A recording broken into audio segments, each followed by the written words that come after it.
To perform the shoulder car, start with your palm facing inwards and your thumb pointing forwards. Create tension throughout the whole body to isolate the shoulder joint through this movement. Imagine the air is thicker than normal, so that when you're moving, you're pushing against an imagined resistance. Keeping your arm straight, flex your arm towards your ear.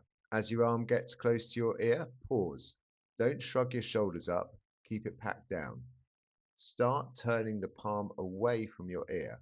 Now continue the rotation backwards and simultaneously rotate the palm away and keep that rotation going as far back and as big a circle as possible until the palm comes down to the side of your hip. Now reverse the path. Extend the arm straight back behind you and stop when you hit a wall of tension. Unwind the rotation.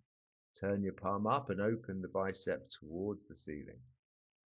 While keeping that rotation, bring the arm up overhead, fighting to keep the arm close to the ear.